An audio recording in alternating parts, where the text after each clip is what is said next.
One day long ago, the king of China announced a contest to find the next ruler of the land. He was getting old and had no son to take over the throne. One thing about the king is he loved to grow plants. So he announced that any boy who wanted to be king would have to come to the palace and get a royal seed. In 6 months, the boy who grew the best plant would be the one to win the contest. He would be the next to sit on the throne. Every boy in China was wild with joy. Each one was sure he would be the winner. Boys all over started to walk with pride as if they were the winner. Mothers and fathers were excited too. It sure would be grand to live at the palace. One boy named June was quiet. He knew he was good at growing things. Everyone in his village would fight over who was to get his melons, snow peas, and his baby corn. All summer long, June was working hard at pulling weeds or moving plants from here to there so they could grow better. On the big day, when the royal seed were to be given out, huge crowds of boys came to the palace. June was one of those boys. Each boy took home his royal seed held tight in his hand. At home, June took out a good flower pot. He set down large stones in the bottom. Over them, he set smaller stones. Over those, he filled the rest of the pot with rich black dirt.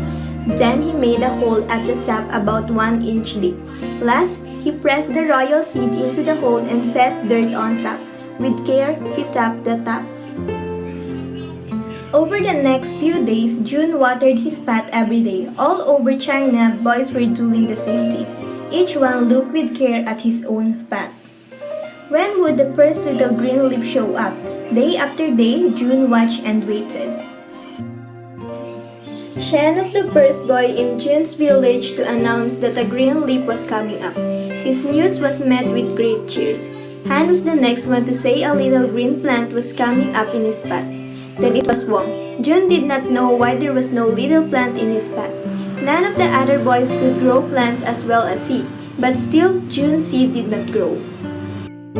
Soon, sprouts were popping up from pots all over the village. Boys moved their baby plants outside so the little leaves could grow even bigger in the sun. Many stood guard over their dear pots at all times. Why it seemed to June that every boy who planted a seed had sprouted by now. Every boy, that is, except him. He carefully took out the seed and moved it into another pot. He put the very best and richest black soil from his garden in the new pot. June watched the pot every day, adding drops of water here and there, but still his seed did not grow. Strong, mighty plants were soon rising from pots cared for by June's village. Sadly, June walked around with his head down. The other but him. When something was empty, they would say that it was as empty as June's pot. 6 months passed. The day came when all the boys bring plants to the palace to be judged. "What will I do?" wailed June to his mother and father as he looked out the window. The other went to the palace. "My pot is empty. My seed did not grow." "Bring the king your pot the way it is," said his father. "That's right," said June's mother. "You did the best you could."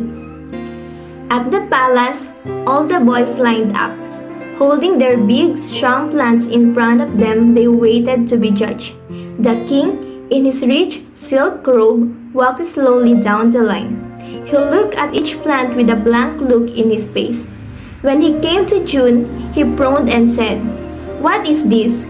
You brought me an empty pot?" It was all June could do to keep from crying. "If you please, your majesty," said June, "I tried my best. I planted your seed in the best soil I could find. I kept it wet and watched it every day.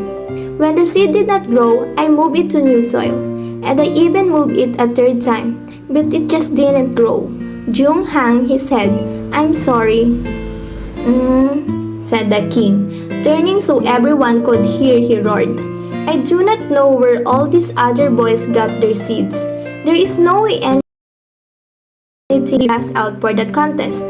And that is because all those seeds had been cooked, no plant could grow from them. Then the king said, "You will be the